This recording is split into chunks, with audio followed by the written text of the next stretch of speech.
हम करने वाले हैं क्लास 8 के साइंस और इस वीडियो में हम करेंगे चैप्टर 1 से 5 तक ऑल ऑब्जेक्टिव क्वेश्चन जो आपके एग्ज़ाम यानी 10 मई को होने वाले एग्ज़ाम में काफ़ी जो है आपको हेल्प करने वाला है।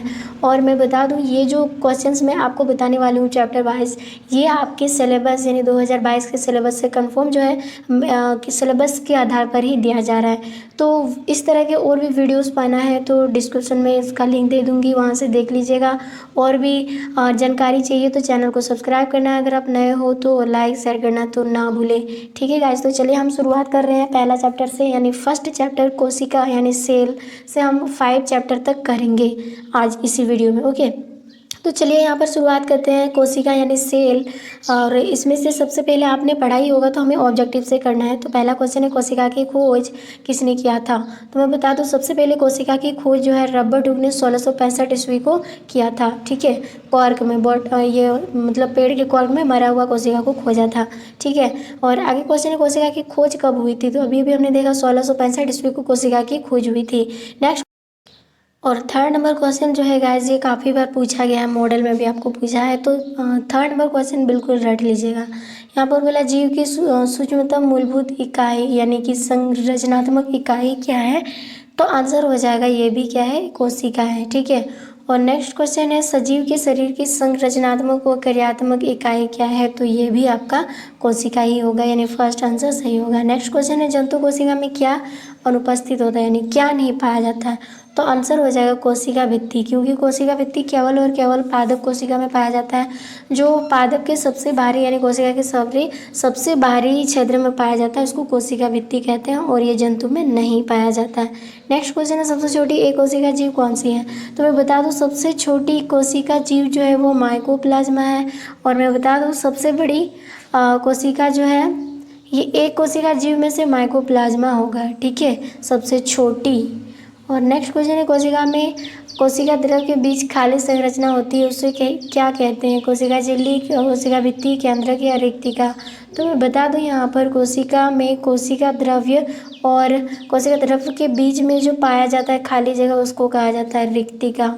ठीक है, नेक्स्ट क्वेश्चन है यहाँ पर बोला केंद्रक को किस अभिरंजक द्वारा अभिरंजित किया जाता है। तो आंसर याद रखेंगे किससे, सैफरेनिन। ऑरेंज से नहीं, ऑरेंज भी नहीं, कॉटन ब्लू भी नहीं, आयोडीन भी नहीं, मतलब इनको किससे किया जाता है, सैफरेनिन से। ओके, नेक्स्ट क्वेश्चन है यहाँ पर 9 नंबर में बोला स्पष्ट केंद्र का अभाव के निम्न में से किसमें होता है। कवक में, गुलाब का फूल में, जीवाणु या नीले हरित सेवल में।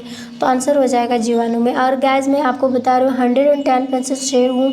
तो यहाँ से आप जितने क्वेश्चन पढ़ रहे हो ये बिल्कुल आपका एग्जाम में काफ़ी पूछा जाएगा और बहुत ही इंपॉर्टेंट क्वेश्चन जो है यहाँ से आपको एग्जाम की दृष्टि से बताया जा रहा है। ठीक है, नेक्स्ट क्वेश्चन है क्लोरोप्लास्ट किस में पाया जाता है। जड़ में, वायवीय में, तना में या वायवीय तना में या हरी पत्तियों में या भूमिगत तना में। तो आंसर हो जाएगा हरी पत्तियों में क्लोरोप्लास्ट की वजह से ही हरी पत्तियाँ जो है पत्तियाँ का रंग हरा हो पाता है। ठीक है, नेक्स्ट है जंतु कोशिका निम्न में नहीं पाया जाता है, यानी जंतु कोशिका में क्या नहीं पाया जाता है। तो मैं बता दूं यहाँ पर माइटोकॉन्ड्रिया भी पाया जाता है, लाइसोसोम पाया जाता है, केंद्रक भी पाया जाता है, लेकिन बात करें जंतु कोशिका में प्लेस्टिड नहीं पाया जाता है।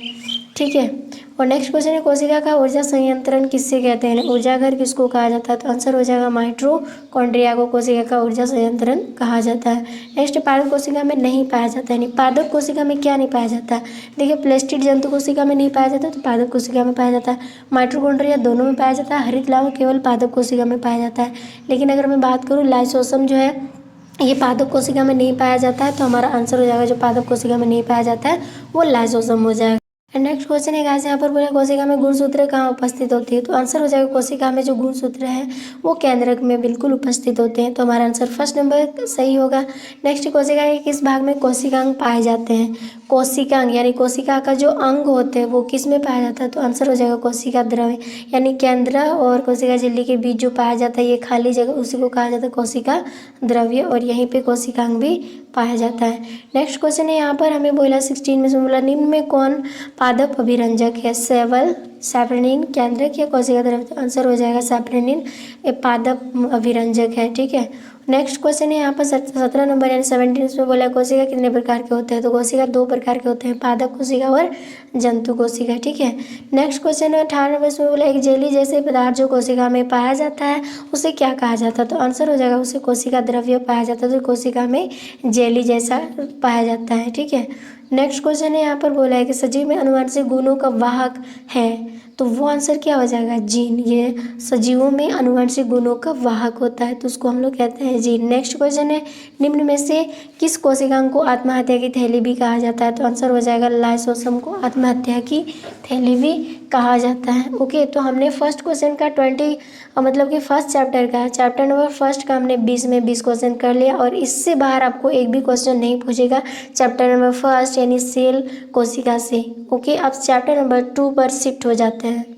चैप्टर नंबर 2 है आपका धातु एवं अधातु। ठीक है, यानी मेटल एंड नॉन मेटल, इससे हमें क्वेश्चंस को करने हैं। ये भी बहुत ज़्यादा इंपॉर्टेंट रोल प्ले करता है आपके एग्जाम की दृष्टि से, और अगर आपने ये सारे क्वेश्चंस को कर लिया तो मैं आपको बता रही हूँ कि आप जो क्वेश्चन करने वाले हैं वो 40 में 40 इस वीडियो के माध्यम से आप स्कोर कर पाएंगे। तो इसका नेक्स्ट पार्ट आपको इसी चैनल पर मिलेगा, तो नेक्स्ट पार्ट पाने के लिए चैनल को सब्सक्राइब करना ना भूलें और नोटिफिकेशन का पर भी क्लिक कर देना। तो पहला क्वेश्चन है हमारा धातु ऊष्मा की क्या होती है, ऊष्मा के सुचालक, कुचालक या अल्पचालक या इनमें से कोई नहीं। तो मैं बता दूं धातु जो ऊष्मा के सुचालक होती है, जैसे कि मान लिया ये आग जल रही है, ठीक है, और इसमें आपने एक लोहा का छड़ को इसमें क्या कर रहे हैं, ताप रहे हैं, गर्म कर रहे हैं, तो ये लोहा के छड़ एक टाइम ऐसा होगा गर्म होते होते होते होते इस साइड तक आ जाता है, जबकि गर्म तो हम यहीं पे कर रहे हैं, तो ऊष्मा यहाँ से यहाँ यानी क्या हो गया, ट्रांसफर हो गया, यहाँ से यहाँ आया, तो इसी को कहा जाता है ऊष्मा का सुचालक। यानी धातुएं जितनी होती है वो ऊष्मा का सुचालक होता है, और आपको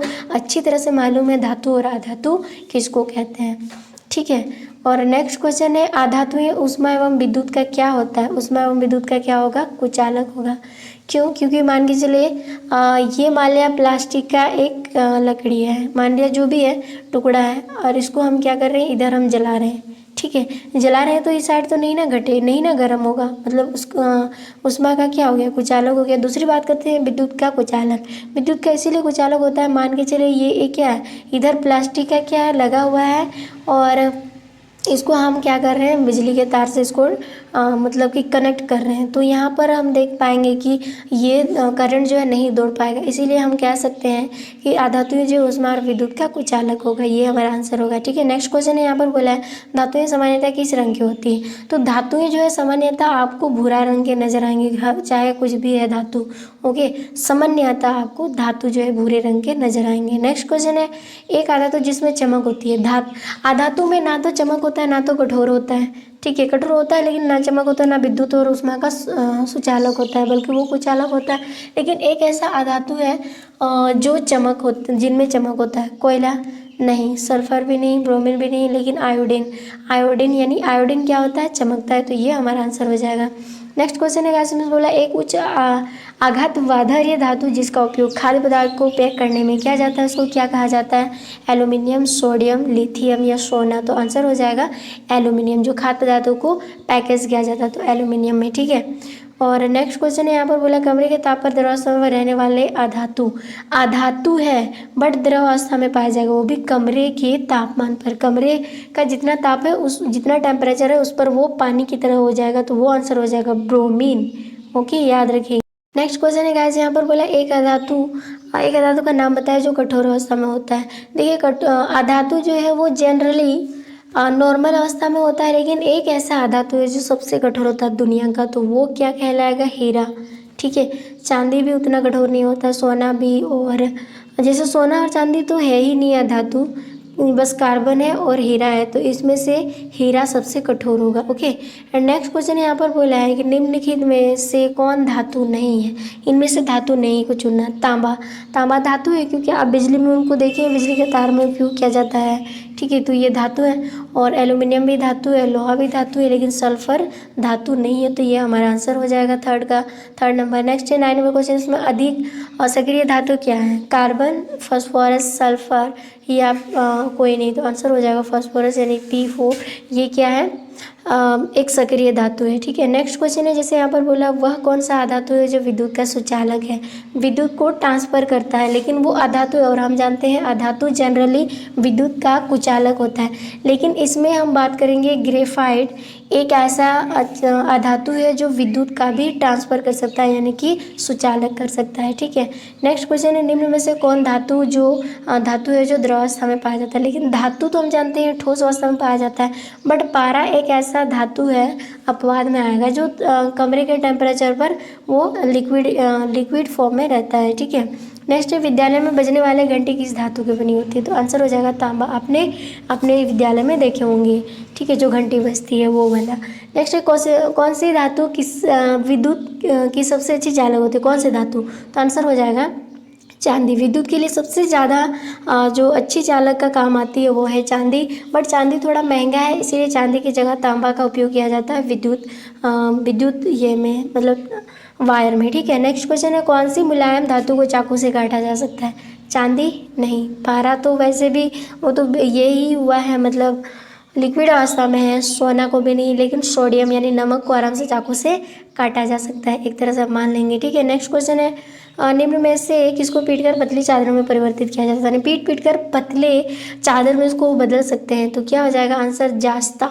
ना ऑक्सीजन, ना फास्फोरस, ना गंधक, लेकिन जस्ता को पीट कर पतली चादर में परिवर्तित किया जा सकता है। नेक्स्ट क्वेश्चन है, धातुओं का वह गुण जिसके कारण उन्हें पीट कर सीट में परिवर्तित किया जाता है, तो किस वजह से वो धातु का वो कौन सा गुण है जिसको हम पीट कर पतले चादरों में परिवर्तित कर देते हैं, तो वो गुण क्या कहा जाएगा, तो आंसर हो जाएगा आघात वाधारणीय की वजह से हम धातु को पीट कर पतले चादरों में परिवर्तित कर सकते हैं। नेक्स्ट क्वेश्चन है, वह कौन सा अधातु है जो ठोस अवस्था में पाया जाता है, अधातु है लेकिन ठोस अवस्था में पाया जाता है, तो आंसर हो जाएगा हीरा।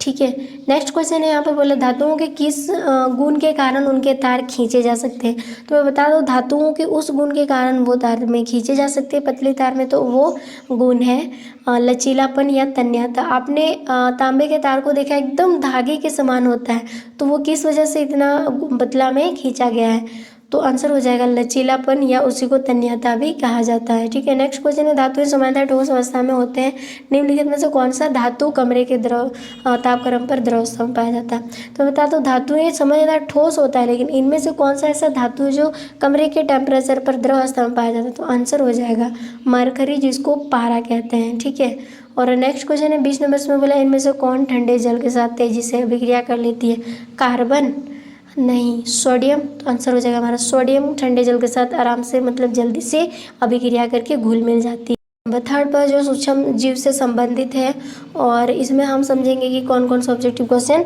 आने लायक है। ठीक है, तो यहाँ पर बोला है सूक्ष्म जीव को देखने के लिए किस यंत्र का प्रयोग किया जाता है, तो सूक्ष्म जीव इतने छोटे होते हैं कि हम नंगे आंखों से देख नहीं सकते, तो उनको देखने के लिए हमें एक वैज्ञानिकों ने बनाया है, वो क्या है, सूक्ष्मदर्शी। तो हम सूक्ष्मदर्शी की सहायता से हम सूक्ष्म जीव को देख सकते हैं। ठीक है, सूक्ष्म जीव कहाँ पाए जाते हैं, तो जल में, वायु में, मिट्टी में, या इनमें से सभी, तो आंसर हो जाएगा इनमें से सभी, यानी वायु में, जल में और मिट्टी में, सभी में पाए जाते हैं। ठीक है, नेक्स्ट है ब्रेड, यानी कि जो हम डबल रोटी खाते हैं या इडली जो है ये फूल जाता है, इसका रीजन क्या है, यानी क्यों फूल जाता है, तो आंसर हो जाएगा यीस्ट कोशिकाओं की वृद्धि हो जाती है उसमें, जिस कारण से वो फूल जाता है, चाहे वो ब्रेड लो या इडली लो। ठीक है, नेक्स्ट है सूक्ष्म जीव द्वारा होने वाले ऐसे रोग जो एक संक्रमित व्यक्ति से स्वस्थ व्यक्ति में वायु, जल, भोजन या कायिक संपर्क द्वारा फैलते हैं, उसको क्या कहा जाता है, उसको कहा जाता है संचरणीय रोग। एक स्वस्थ व्यक्ति से, मतलब एक बीमार व्यक्ति से स्वस्थ व्यक्ति में फैला जाएगा जल के द्वारा, वायु के द्वारा, तो उसको कहा जाता है संचरणीय रोग। नेक्स्ट है बीमारी पैदा करने वाले सूक्ष्म जीव को नष्ट करने अथवा उनकी वृद्धि को रोक देने का काम करने वाली औषधि का क्या नाम है, यानी अगर वो सूक्ष्म जीव पैदा होते हैं उसको नष्ट करना या उसकी वृद्धि को रोकना, तो वो कौन सा औषधि काम आता है, प्रतिजैविक। ठीक है, ये याद रखेंगे। नेक्स्ट क्वेश्चन ये वाला बहुत ज़्यादा इंपॉर्टेंट है गाइस, और ये आपको याद करना ही करना है।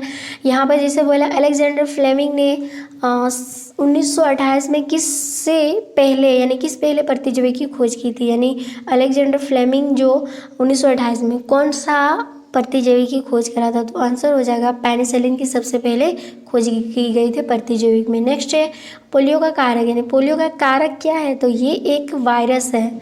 ठीक है, तो आंसर हो जाएगा वायरस। नेक्स्ट क्वेश्चन है, निम्न में से कौन सा प्रतिजैविक है? सोडियम बाइकार्बोनेट या सोडियम स्ट्रेप्टोमाइसिन या अल्कोहल या यीस्ट? तो आंसर हो जाएगा यहाँ पर स्ट्रेप्टोमाइसिन, ठीक है। और नेक्स्ट क्वेश्चन है यहाँ पर 9 नंबर इसमें बोला है कि यीस्ट का उपयोग किसके उत्पादन में किया जाता है? तो आंसर हो जाएगा ये अल्कोहल के उत्पादन में यीस्ट का प्रयोग किया जाता है। 10 नंबर क्वेश्चन इसमें बोला सर्वप्रथम चेचक के टीके की खोज किसने करा था? चेचक, ठीक है, तो आंसर हो जाएगा एडवर्ड जेनर द्वारा खोज की गई थी सबसे पहले चेचक का टीका। ओके, नेक्स्ट क्वेश्चन है गाइस, जिसमें बोला सबसे पहले कौन सा प्रतिजैविक खोजा गया था? तो आंसर हो जाएगा पेनिसिलिन, क्योंकि ये अलेक्जेंडर फ्लेमिंग ने खोजा था। नेक्स्ट पेनिसिलिन प्रतिजैविक की खोज किसने की थी? तो अलेक्जेंडर फ्लेमिंग ने, ठीक है। और नेक्स्ट क्वेश्चन है, किण्वन की खोज किसने किया था? तो किण्वन की खोज जो है वो लुई पास्चर ने करा था, ठीक है। नेक्स्ट क्वेश्चन है, चीनी को अल्कोहल में बदलने की प्रक्रिया को क्या कहा जाता है? उसको कहा जाता है किण्वन। जब चीनी को अल्कोहल में बदलेंगे तो उस प्रक्रिया को किण्वन कहा जाता है। नेक्स्ट है, पीड़ित व्यक्ति से स्वस्थ व्यक्ति में एड्स फैल सकता है किस वजह से? खून के चढ़ाने से, ठीक है। आगे है, संचरणीय रोगों का सबसे मुख्य कारक क्या है? तो आंसर हो जाएगा घरेलू मक्खी। घरेलू मक्खी जो है संचरणीय रोगों का सबसे मुख्य कारक होते हैं। हैजा किसके द्वारा होता है? तो आंसर हो जाएगा जीवाणु के द्वारा हैजा फैल जाता है, होता है, ठीक है। नेक्स्ट मनुष्य में वायरस द्वारा होने वाले मतलब सामान्य रोग क्या है? टाइफाइड, पोलियो, मलेरिया, क्षय रोग? तो आंसर हो जाएगा पोलियो जो है ये मनुष्य में होने वाले वायरस रोग का वायरस का एक सामान्य रोग है। नेक्स्ट है, मनुष्य में जीवन द्वारा होने वाले यानी जीवाणु द्वारा होने वाला एक सामान्य सा रोग क्या है? तो मनुष्य में जीवाणु द्वारा होने वाला एक सामान्य सा रोग है टाइफाइड, ठीक है, याद रखेंगे।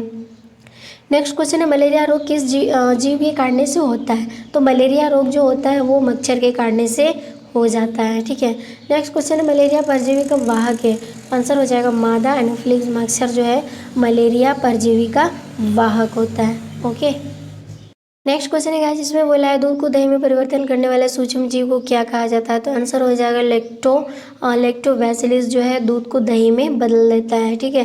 नेक्स्ट, निम्न में से किस पौधे के पत्तों के रस का उपयोग मलेरिया और डेंगू के उपचार में किया जाता है? तो आंसर हो जाएगा गिलोय, ठीक है। इस पत्ते का उपयोग करके उपचार किया जाता है, ठीक है। नेक्स्ट, डेंगू परजीवी का वाहक क्या है? तो आंसर हो जाएगा मादा एडिस मच्छर डेंगू परजीवी का वाहक होता है। नेक्स्ट नंबर क्वेश्चन है, ब्रेड बनाने की प्रक्रिया के दौरान कौन सी गैस उत्पन्न होती है? आपने कभी देखा ब्रेड में कुछ छेदा छेदा होता है? अफकोर्स देखे होंगे, तो वो किस वजह से होता है? उससे कार्बन डाइऑक्साइड गैस निकलती है और वो फूट जाता है, जिस वजह से ब्रेड जो है छेदा छेदा बन जाता है। नेक्स्ट है, पैकेटों या थैलियों में आने वाले दूध को खराब होने से बचाने के लिए क्या किया जाता है? तो वो उनको पाश्चरीकरण किया जाता है, यानी कि इतना ज़्यादा उसको बंद कमरे मतलब कि गर्म किया जाता है। गर्म करने के बाद उसको बंद कमरे में रखा जाता है और कुछ देर ठंडा किया जाता है और पूरी तरह से ठंडा होने के बाद उसको पैकिंग किया जाता है, जिस कारण वो खराब नहीं होता है। नेक्स्ट क्वेश्चन है, नाइट्रोजन का वायुमंडल से मिट्टी और पौधे तथा जंतु में परिवहन की प्रक्रिया को क्या कहा जाता है? तो उसको कहा जाता है नाइट्रोजन चक्र। हमने 3rd नंबर क्वेश्चन भी कंप्लीट किया। 4th नंबर क्वेश्चन है गाइस, जिसमें बोला विद्युत धारा का रासायनिक प्रभाव यानी विद्युत धारा पर रासायनिक प्रभाव क्या होता है? पहला क्वेश्चन है, इलेक्ट्रॉनों के प्रवाह के दर को क्या कहते हैं? और ये वाला क्वेश्चन आपका आएगा यानी प्रवाह को क्या कहते हैं? तो विद्युत धारा, ठीक है। और नेक्स्ट क्वेश्चन होगा, इनमें कौन विद्युत धारा का सुचालक है? तो लकड़ी, रबर, कागज? तो आंसर हो जाएगा इनसे विद्युत पास आउट नहीं होता, लेकिन पीतल से हो जाता है, तो हमारा 4 नंबर आंसर बिल्कुल करेक्ट होगा। नेक्स्ट है, निम्नलिखित में कौन विद्युत का कुचालक है? कुचालक, तांबा सुचालक है, लोहा भी सुचालक है, एल्यूमिनियम भी सुचालक है, बट रबर जो है ये विद्युत का कुचालक है, तो 4th नंबर हमारा आंसर सही। नेक्स्ट क्वेश्चन है गाइस, इसमें बोला 4 नंबर के निम्नलिखित में से कौन विद्युत का चालक नहीं है? तांबा, लोहा, प्लास्टिक, ग्रेफाइट? तो आंसर हो जाएगा विद्युत का चालक नहीं है, वो है प्लास्टिक, क्योंकि तांबा से भी विद्युत चालक होता है और ग्रेफाइट लोहा से तो होता ही होता है, ठीक है। तो प्लास्टिक ऐसा है जो विद्युत का चालक नहीं होता है। नेक्स्ट है, निम्नलिखित में से कौन सी ऐसी धातु है जिससे विद्युत लेपन द्वारा किसी वस्तु की चमक को बढ़ाया जा सकता है? तो आंसर हो जाएगा क्रोमियम। आपने साइकिल का रिंग वगैरह देखे होंगे जो बहुत ज़्यादा चमकता है, तो उसमें किससे विद्युत लेपन किया जाता है? क्रोमियम से, ठीक है। नेक्स्ट निम्नलिखित में से कौन सा घोल विद्युत का सुचालक है? कौन सा घोल? नींबू का रस, नल का पानी, सिरका या खाद्य तेल? तो मैं बता दूं, विद्युत का जो सुचालक होगा वो कौन सा घोल से होगा? नींबू का रस वाला घोल से, ठीक है। नेक्स्ट क्वेश्चन है, विद्युत धारा के किस प्रभाव का उपयोग विद्युत लेपन में होता है? तो आंसर हो जाएगा रासायनिक प्रभाव की वजह से, ठीक है। नेक्स्ट क्वेश्चन इसमें बोला है कि खाद्य पदार्थ को संरक्षित करने के लिए लोहे के डिब्बे पर किस धातु का विद्युत लेपन किया जाता है?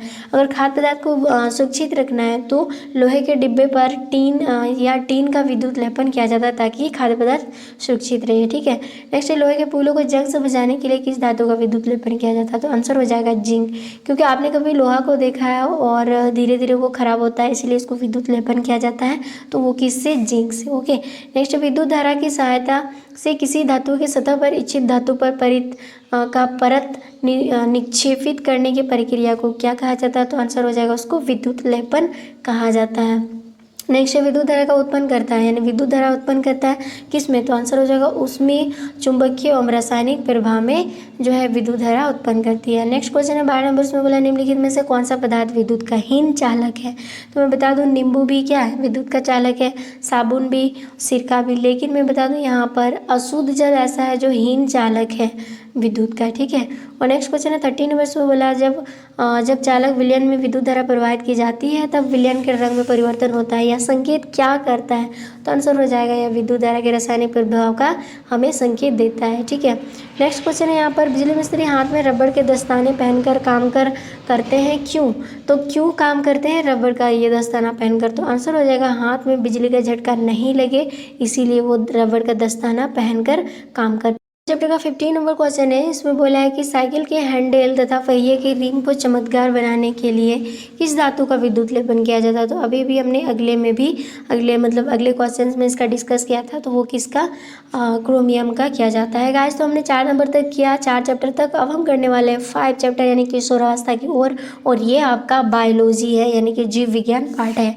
तो इसमें बोला है किशोर अवस्था की उम्र क्या होनी चाहिए, यानी किशोर अवस्था की उम्र क्या होनी चाहिए? तो 11 से 19 साल का होना चाहिए। ठीक है, नेक्स्ट यहाँ पर बोला कितने उम्र तक शिशुअवस्था कहा जाता है, यानी छोटा बच्चा कहा जाता है? तो आंसर हो जाएगा 0 से 5 वर्ष तक के बच्चों को शिशुअवस्था में कहा जाता है। यौवन आरंभ की उम्र क्या होनी चाहिए? तो यौवन आरंभ की जो उम्र है वह 10 से 12 साल के बीच में होता है। ठीक है, नेक्स्ट क्वेश्चन, इनमें से कौन सा परिवर्तन यौवन आरंभ के दौरान नहीं होता है? कौन सा परिवर्तन? तो मैं बता दो, शारीरिक वृद्धि की लंबाई ये तो होता ही है, गोल लैंगिक गुणों में विकास ये भी होता है, एडम्स एप्पल दिखना यानी लड़का का जो गर्दन में जो ऊपर उठा हुआ भाग देखते हैं वो, लेकिन रजो नृत्य जो है निवृत्ति ये यौवन आरंभ के दौरान नहीं होता, तो हमारा 4th ऑप्शन बिल्कुल सही होगा। नेक्स्ट क्वेश्चन है 5 नंबर में बोला ऋतुस्राव लगभग कितने दिनों के अंतराल होता है, यानी कितने दिन के बाद होता है? तो आंसर हो जाएगा कितने दिन के बाद? 28 और 30 दिन के बाद, यानी पीरियड कितने दिनों के अंतराल में होता है? 28-30 दिन के बाद में, 28 से 30 दिन के बाद में। ठीक है, नेक्स्ट है स्त्रियों में होने वाले मासिक स्राव की सामान्य अवधि क्या होता है, यानी कि जो समय कितना होना चाहिए पीरियड होने का? ठीक है, तो आंसर हो जाएगा 28 दिन। ठीक है, 28 दिन, 28, 29, 30 ये दिन, लेकिन 28 में सामान्य माना जाता है। ठीक है, नेक्स्ट मनुष्य की कोशिका के केंद्र में कितने जोड़े गुणसूत्र पाए जाते हैं? तो मनुष्य के कोशिका के केंद्र में कितने जोड़े? तो 23 जोड़े गुणसूत्र जो है पाए जाते हैं। नेक्स्ट क्वेश्चन है निम्न में से कौन सा आहार किशोर के लिए सर्वोत्तम है? किशोर अवस्था के लिए, यानी कि यहाँ पर मैं कह सकती हूँ आपका 9 से 16 साल या 14 साल के बीच में जो किशोर अवस्था जो होता है उनके लिए खाना क्या खाना चाहिए? तो रोटी, दाल और सब्जियां, ये उनके लिए बेटर रहेगा। ठीक है, नेक्स्ट क्वेश्चन है वृषण एवं अंडाशय द्वारा स्रावित होने वाले हार्मोन को क्या कहा जाता है? तो आंसर हो जाएगा लैंगिक हार्मोन। ठीक है, नेक्स्ट क्वेश्चन है यहाँ पर बोला लड़कों के गले में उभरा हुआ भाग क्या कहा जाता है? तो इसी को कहा जाता है एडम्स एप्पल, या इसको कंठमणि भी कहा जाता है। नेक्स्ट क्वेश्चन है यौन अवस्था प्रारंभ के साथ ही पुरुष हार्मोन स्रावित होता है, उसे क्या कहते हैं? यानी जैसे यौन आरंभ होता है तो पुरुष में भी क्या होता है? हार्मोन स्राव होने लगता है, तो उसको कहा जाता है टेस्टोस्टेरोन। ठीक है, टेस्टोस्टेरोन उसको कहा जाता है। ठीक है, और नेक्स्ट क्वेश्चन है यहाँ पर जैसे दिया है कि निम्न में कौन सा गुण शिशु का लिंग नर निर्धारित करता है? मतलब कि मैं बता दूं, अगर नर की बात करेंगे तो नर में जो गुणसूत्र पाया जाता है, यानी नर की बात करेंगे यानी बॉयज़ में, यानी कि इसको हम ऐसे समझेंगे B4 बॉयज़, और बॉयज़ में जो गुणसूत्र पाया जाता है वो दोनों YY होते हैं, और सॉरी YY नहीं, Y यानी XY इसको बोल सकते हैं, XY पाया जाता है, और गर्ल्स की बात करेंगे तो यहाँ पर केवल एक्स और एक्स होता है। अगर बॉयज़ गर्ल्स को एक्स देता है तो लड़की के पास तो ऑलरेडी एक्स ही है गर्ल्स के पास, तो यहाँ पर जो है बेबी गर्ल्स होने की संभावनाएं मतलब हो जाती है। ठीक है, अगर बॉयज़ इनको अगर वाई दे देती हो और एक्स के पास मतलब गर्ल्स के पास तो एक्स होता ही है, अगर ये इनको एक्स दिया, यानी कि अगर इनको एक्स दिया और इनके पास तो एक्स होता है, तो इस मतलब वाई अगर इन्होंने दिया, एक्स का तो हमने कर लिया, अगर इनको एक्स दे दिया और इनके पास तो एक्स था ही पहले से, तो अगर एक्स एक्स होगा तो ये क्या हो जाएगी, गर्ल्स में हो जाएंगे। अगर ये वाई देंगे और इनके पास एक्स है तो यहाँ पर हो जाएगा एक्स और वाई, तो इससे क्या होगा, बेबी बॉय का होने का ज़्यादा चांसेस होता है। तो वही चीज़ बोला है यहाँ पर, निम्न में से कौन सा गुणसूत्र शिशु का लिंग नर निर्धारित करता है, तो वो हो जाएगा एक्स और वाई। ठीक है, नेक्स्ट क्वेश्चन है यहाँ पर हो जाएगा, निम्न में से कौन नर हार्मोन है, तो आंसर हो जाएगा टेस्टोस्टेरोन। ठीक है, और नेक्स्ट क्वेश्चन है यहाँ पर 14 नंबर में से बोला है कि निम्न में कौन मादा हार्मोन है, तो मादा हार्मोन हो जाएगा एस्ट्रोजन। ठीक है, और नेक्स्ट क्वेश्चन है यहाँ पर बोला इंसुलिन की कमी से कौन सा कारण होता है, तो आंसर हो जाएगा मधुमेह, जिसको हम लोग बोलते हैं शुगर बीमारी। ठीक है, नेक्स्ट क्वेश्चन, किशोरावस्था में लड़कों के उभरे हुए स्वर यंत्र का नाम क्या कहा जाता है, तो इसको एडम्स एप्पल भी कहते हैं और कंठमणि भी कहते हैं। तो हमारा 2 नंबर आंसर बिल्कुल सही होगा। नेक्स्ट, जन्म लेने वाले शिशु के लिंग निर्धारण के लिए जिम्मेवार कोशिका की संरचना को क्या कहा जाता है, आंसर हो जाएगा गुणसूत्र। गुणसूत्र की वजह से ही कोई भी लिंग जो है निर्धारित होता है। ठीक है, शिशु जो है लिंग निर्धारित होता है तो यही जिम्मेवार होता है। तो गाइस हमने 1 से 5 चैप्टर तक ऑल ऑब्जेक्टिव क्वेश्चंस को हमने विथ सॉल्यूशन के साथ हमने कर लिया, और इससे बाहर आपको एग्जाम में एक भी नहीं पूछेगा। सेकंड पार्ट पाने के लिए चैनल को सब्सक्राइब करना, और इसी वीडियो में आपको इसका सेकंड पार्ट भी मिल जाएगा, आगे का चैप्टर।